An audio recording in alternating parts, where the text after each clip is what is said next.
Today we are going to see about the sexual reproduction in plant. So in plant the sexual organ is called as the flower. So let us see about the structure of the flower.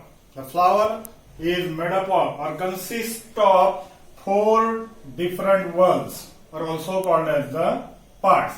So these whorls are, number one is calyx, number second is corolla, number third is androecium, and number fourth is gynoecium. Now we will see about these four whorls or parts of the flower.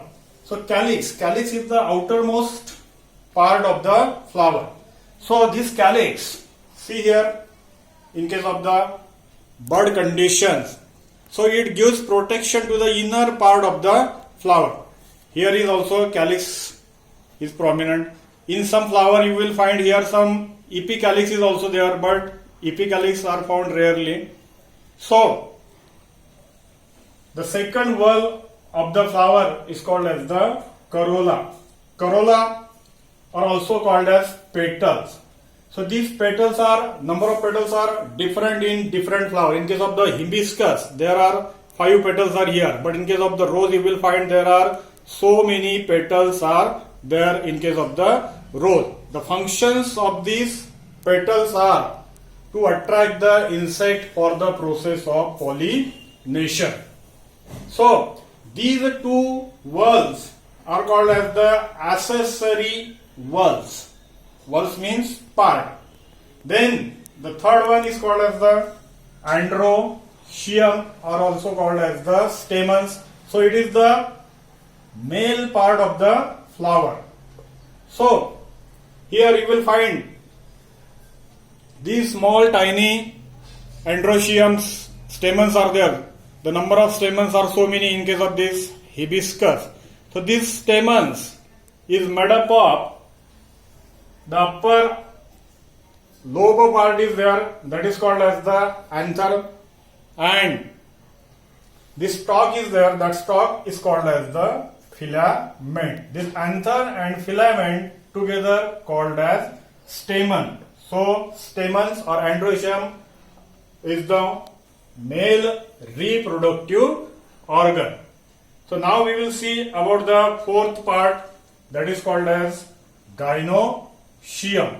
So gynoecium means female reproductive part of the flower. Now see, this gynoecium is made up of stigma, style, ovary and ovule. So here, see here, the number of stigmas are here. 5 stigmas are there, that is prominent in case of the hibiscus. Then this long tube-like structure comes out from the ovary. This long tube-like structure is called as style. It is hollow from inner side.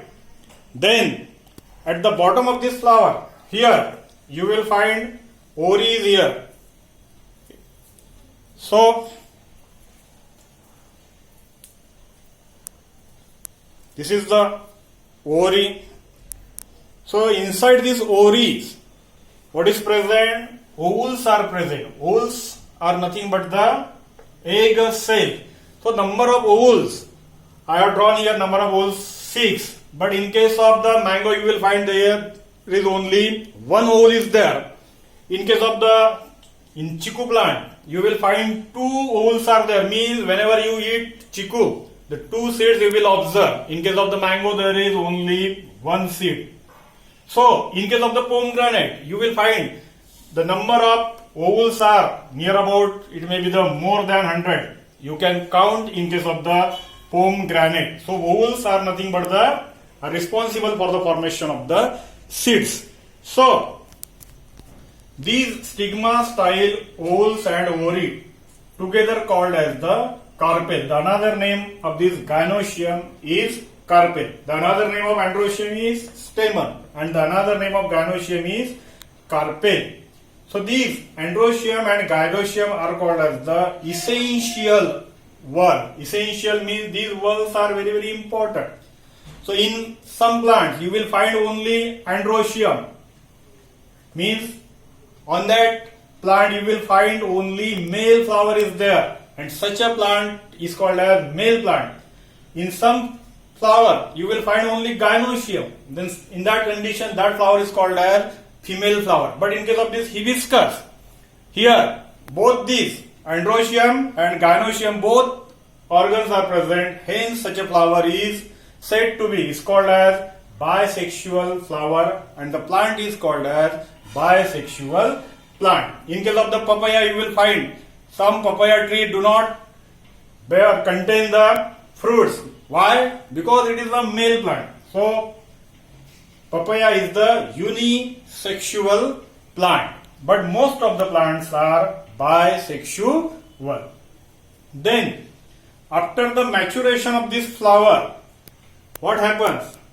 How this process, let us see the process of this pollination. What is the meaning of this pollination? So, after the maturation of the flower, what happens? These anther lobe get matured and then it bursts. Burst means it breaks down, and from this anther lobe, the small tiny pores comes out in air. Then these tiny pores are called as pollen grain. These pollen grain then falls on the stigma. Here is the stigma, and here you will, this stigma becomes very sticky during the process of pollination, and these pollen grain then stick on the stigma. So this phenomenon of pollen grain falls on the stigma is called as pollination. This pollination either takes place by means of the wind or by means of the insect. So after pollination, what happens? These pollen grain develop a tube inside this stigma, and this tube then moves towards the ovary, and it then emerge inside the ovary. So in this ovary there is a egg cell called as the ovules. Here this ovule, also called as the embryo sac, it contains two types of nuclei, that is egg cell nucleus is here, egg cell, and the another one is polar nuclei. Now what happened? So these are pollen tube when enter inside the ovule, then these are from this pollen grain small tiny male gametes are formed. These male gametes, from one single pollen, two male gametes are formed, and then these male gametes enter inside this egg cell here. That process is called as fertilization. Fertilization means the union of male gamete and female gamete. Then this result into the formation of the embryo, and the another male gamete that unite or fuse with the polar nucleus, and after fusion of this polar nucleus, endosperm is formed. Endosperm means whenever we eat the fruit, whatever the nutritious material is there, that nutritious material is called as endosperm, and from this egg cell inside that fruit you will observe the seed. So inside this seed there is a embryo and this endosperm which provide nutrition for the developing embryo. Then after formation of these seeds, when we sow these seeds inside the soil, then these seeds gradually germinate.